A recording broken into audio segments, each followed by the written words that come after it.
I've been a teacher for the last 11 years or so, but during some of the first few years of my teaching, it was more difficult, right?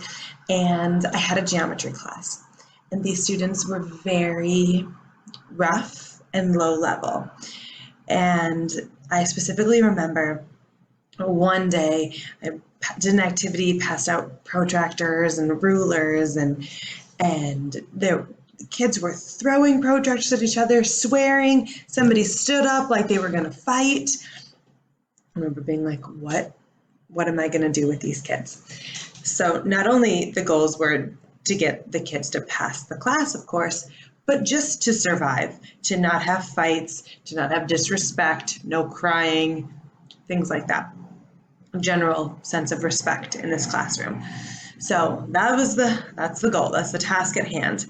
And I remember going to my administration and asking for help and basically not getting anything. They said, yep, this is a rough group of kids and you need to do better.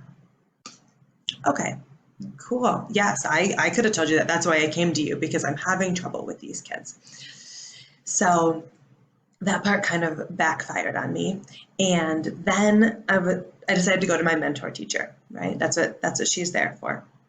And so I went to her, and she was very understanding. And we started with some really practical first steps. First, let's take a look at the seating chart and let's come up with a game plan. So we changed the seating chart, and that helped a little bit, but we had to look for the deeper issue here. The deeper issue wasn't just, the main issue wasn't just where they were sitting. And we came to the conclusion that I have to build deep relationships with these students, get to know them, learn what makes them tick, what they like, what they don't like, beyond just geometry. And so that became our new focus, was how do I build relationships with these students? How do I get them to trust me and respect me and my classroom and each other? So we started with just the seating chart, but then we met weekly to come up with more ideas. What kind of reward system works for these kids? And what can I do to get to know them? How do I build these relationships? So we met weekly. We read a book on how to I think it was something around the effective habits of teachers, something like that, and really focusing in on this relationship building. And it was difficult because while I'm trying to get to know a couple kids, other ones are running around, are leaving the classroom, are swearing at somebody else. So it was intense. But I kept working with these students. Every day I showed up, was as patient as I could.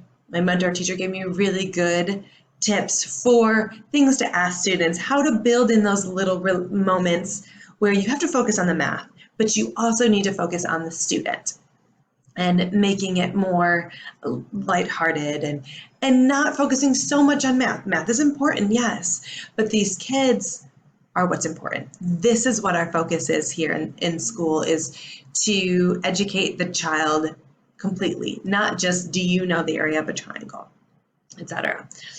So after we were reading this book, meeting weekly, and then I'm getting to know these kids. I'm coming up with systems that work. They're really motivated by pizza parties. So we put things in place to, hey, if we all get this score, we all do this, we all do our homework, we get a pizza party. So we had pizza parties. I brought in cupcakes.